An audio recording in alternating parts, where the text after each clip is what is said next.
নমস্কার বন্ধুরা, আশা করি তোমরা সবাই ভীষণ ভালো আছো। বাংলা লার্নিং সহজে চ্যানেলে তোমাদের সকলকে জানাই আন্তরিক স্বাগত। আমি প্রিয়া, আর আজকে আমরা আলোচনা করব অশুদ্ধি সংশোধনের প্রথম পর্বটি। তো চলো কথা না বাড়িয়ে দেখে নিই আজকের বিষয়বস্তু।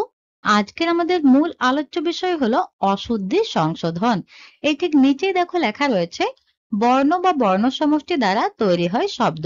আমরা সকলেই জানি যে শব্দ তৈরি হয় বর্ণ বা বর্ণ সমষ্টির দ্বারা। সেই জন্য বর্ণের উচ্চারণ শব্দের বানান লেখাকে যথেষ্ট প্রভাবিত করে। বর্ণের শুদ্ধ উচ্চারণ হলে শব্দের শুদ্ধ বানান হয়, আবার অশুদ্ধ বা বিকৃত উচ্চারণ হলে বানান হয় অশুদ্ধ। এটিও আমরা জানি যে বর্ণের যদি আমরা শুদ্ধ উচ্চারণ করি তাহলে সেই শব্দের বানানটি আমরা শুদ্ধভাবে লিখব, কিন্তু যদি সেই বর্ণের অশুদ্ধ অথবা বিকৃত উচ্চারণ করি তাহলে সেই বানান লেখাটিও আমাদের কিন্তু হয়ে যাবে অশুদ্ধ। তাছাড়া বাংলা বর্ণমালায় এমন কতগুলি বর্ণ আছে যেগুলির প্রকৃত উচ্চারণ অর্থাৎ সংস্কৃত উচ্চারণ অনুযায়ী যেভাবে উচ্চারণ হওয়া উচিত সেটিকে আমরা বলছি প্রকৃত উচ্চারণ, সেটি বাঙালির কণ্ঠে হয় না। যেমন এর কিছু উদাহরণ দেখো, উম, ইয়, অন্তস্থ ব, কয়ে মূর্ধন্য ষ ইত্যাদি। তাছাড়া হস্যই দীর্ঘই, হস্যৌ দীর্ঘ, এই দুই জোড়া স্বরবর্ণের বর্ণ অনুযায়ী হস্য দীর্ঘ উচ্চারণ প্রায় একই রকমের। মূর্ধন্য ও দন্তন্য এর উচ্চারণগত পার্থক্য বাঙালি কণ্ঠে বিরল, অর্থাৎ মূর্ধন্য বা দন্তন্য এই দুটির যে উচ্চারণগত একটু পার্থক্য আছে সেটি কিন্তু আমাদের বাঙালি কণ্ঠে বিরল বা বলতে পারো দেখা যায় না, দুটি প্রায় ন এভাবে উচ্চারিত হয়। তালেবস্য, মূর্ধন্যস্য, দন্তস্য এর উচ্চারণ তালেবস্য ও দন্তস্য ধ্বনির মধ্যেই সীমাবদ্ধ। মূর্ধন্যস্য এর যে উচ্চারণ সেটি কিন্তু হয় তালেবস্যর মতো হয় অথবা দন্তস্বর মতো হয়। মূর্ধন্যস্যর যে প্রকৃত উচ্চারণ সেটি কিন্তু আমাদের কণ্ঠে হয় না। এই তিনটি স্বরের উচ্চারণ তালেবস্য অথবা দন্তস্বর মধ্যে সীমাবদ্ধ। আবার ধ এর উচ্চারণ প্রায় হয় না। এরপর দেখো লেখা রয়েছে র, ডয়ে বিন্দু র, ঢয়ে বিন্দু র, এর উচ্চারণ বিপর্যয় বাংলা চলিতে প্রায়ই শোনা যায়। অর্থাৎ র, ড, ঢ এই তিনটির যে উচ্চারণ বিপর্যয় সেটি কিন্তু বাংলা চলিতে প্রায়ই শোনা যায়। তো চলো এরপর আমরা পরের অংশটি দেখে নিই। এরপর দেখো আমি প্যারা চেঞ্জ করে লিখেছি, বাংলা শব্দ ভান্ডারে অধিকাংশ শব্দ তৎসম শব্দ। এটি আমরা সকলেই জানি যে বাংলা শব্দ ভান্ডারে বেশিরভাগ শব্দই তৎসম শব্দ থেকে পুষ্ট। তৎসম শব্দের বানানে সংস্কৃত রীতি পুরোপুরি অনুসৃত হয়। এটিও আমরা জানি যে তৎসম শব্দের বানানে কি হয়, সংস্কৃত রীতি অনুসৃত হয় এবং তা হওয়ায় বাঞ্ছনীয়, অর্থাৎ তা হওয়াটাই উচিত। অথচ বাঙালির উচ্চারণ বৈশিষ্ট্য অনুযায়ী শব্দগুলি উচ্চারিত হয়, ফলে উচ্চারণের সঙ্গে বানান লেখার অনেক ক্ষেত্রেই পার্থক্য ঘটে। সেই জন্য শুদ্ধ বানান লিখতে ছাত্রছাত্রীদের অনেক সময় অসুবিধায় পড়তে হয়। তাহলেও শুদ্ধ বানান লেখা একান্ত কাম্য, কারণ শুদ্ধ বানান লিখলে তবে আমাদের যে লেখার মান সেটি উন্নত মানের হবে এবং তার সঠিক অর্থ প্রকাশ করবে। অনেক সময় শব্দের বানান যদি আমরা ভুল লিখি তাহলে সেটি অন্য অর্থ প্রকাশ করতে পারে। তাই সঠিক বানান লেখা একান্তই কাম্য, বা বলতে পারো শুদ্ধ বানান লেখাই আমাদের উচিত। এরপর দেখো আমি একটা এখানে হেডিং করেছি শুদ্ধ বানান লেখার প্রয়োজনীয়তা, অর্থাৎ কেন আমরা শুদ্ধ বানান লিখব। শুদ্ধ বানানের সঙ্গে শুদ্ধ বাক্য গঠন অপরিহার্য, অর্থাৎ শুধু আমাদের শুদ্ধ বানান লিখলেই হবে না, তার সঙ্গে শুদ্ধ বাক্য গঠনও করতে হবে। শুদ্ধ বানান ও শুদ্ধ বাক্য গঠন রচনার উৎকর্ষ সাধন করে এবং ভাষাকে করে উন্নত মানের। অর্থাৎ শুদ্ধ বানান ও শুদ্ধ বাক্য গঠন আমাদের রচনার উৎকর্ষ সাধন করে এবং তা ভাষাকে করে উন্নত মানের, বা আমরা বলতে পারি তা ভাষার মানকে বাড়িয়ে তোলে। তো আশা করি তোমরা বুঝতে পেরেছো। তো চলো এরপর আমরা পরের স্লাইডে চলে যাই। শুদ্ধ বানান লিখতে ও বাক্য গঠন করতে যে সাধারণ ভুলভ্রান্তি হয়ে থাকে সেটি যাতে আর না হয় তার জন্য আমরা কিন্তু উদাহরণ সহ আলোচনা করব। দেখো এখানে লেখা আছে অ ও আ এর ভুল, অর্থাৎ কোথায় অ লিখবো এবং কোথায় আ লিখবো তার ভুল সংক্রান্ত আলোচনা। এটি আমরা ছকের সাহায্যে আলোচনা করব।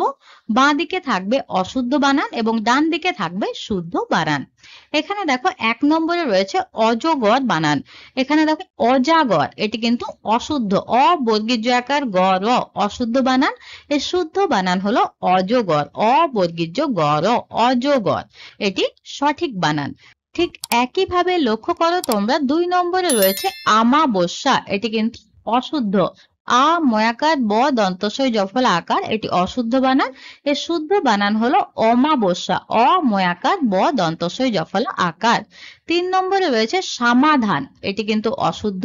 সমাধান এটি সঠিক, দন্তস্ব ময়াকার ধয়াকার দন্তন্য সমাধান। 4 নম্বরে রয়েছে ব্যথা, বয়জ ফলা আকার থয়াকার, অশুদ্ধ বা ভুল। বয়জ ফলা থয়াকার এটি সঠিক। 5 নম্বরে দেখো ব্যবহার, বয়জ ফলা আকার ব হয়াকার র, এটি অশুদ্ধ বানান। বয়জ ফলা ব হয়াকার র, এটি শুদ্ধ বানান।